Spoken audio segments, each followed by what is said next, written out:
they have empathy. But then, once they're in the position of power, their empathy goes away. Because what the research shows is having lots of power kills your empathy. Keltner's research shows, oh, and by the way, I showed this before when we talked about the model of communication competence. I didn't give you the whole model that day.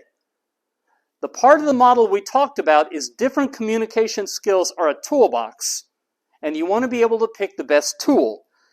But another part of the model of communication competence is to be a competent communicator, you need to have empathy.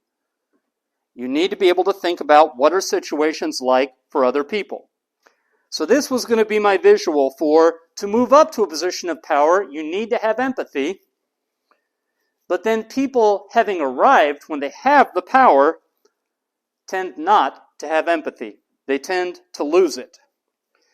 Keltner's research showed that when people are very high empathy, they become more rude. They are assessed by the people around them as having very bad manners. They make decisions in a way that's very self-centered and does not take account of what other people need. And they're more likely to behave unethically.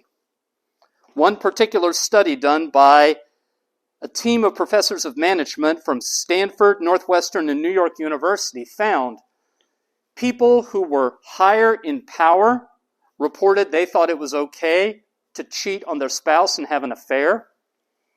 And they could also do a simple experiment. I could do this in this room right now.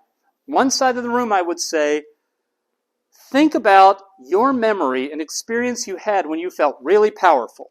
And the prompt is a little bit longer than that, but that's basically it. Pull out of your memory an experience when you're really powerful and think about it. I could come over here and say, pull a memory out of your head and experience when you had no power at all. And I would have you think about that for a couple of minutes. And then I would put faces on the screen showing emotions, and I would say, which emotion is that? And the people on this side of the room would accurately read them, and the people on this side of the room would not. When you're primed to think of yourself as powerful, other people's emotions are just not as recognizable. So, imbalances in power. The person who's lower in power engages in a lot of behaviors that do not help the resolution of conflict, seeking allies, spreading rumors, and so forth. People higher in power, they have to have empathy on the way up to their position of power, but once they have the power, sadly, it seems to kill their empathy. That's the reason a big power imbalance is very bad for the resolution of conflict, and equalizing power, often by the voluntary effort of the more powerful party, makes it more likely that the conflict will be settled constructively. If I remember right, from when I was up here a minute ago, we have 3 minutes left. This would be a good 3 minutes for you to ask me any questions you have about anything we've talked about today.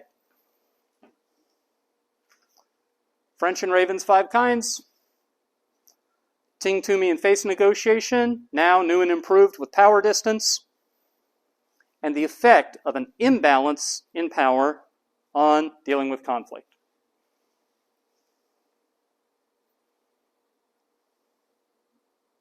We feel good?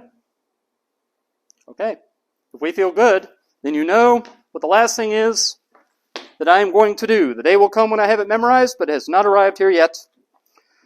Shuga anata o shikufukushi anata o mamoreremasu yoni. Shuga mika o anata ni terashi anata o megomarimasu yoni. Shuga mika o anata ni muke anata ni heian o atairaremasu yoni. Class is dismissed. I will see you next week.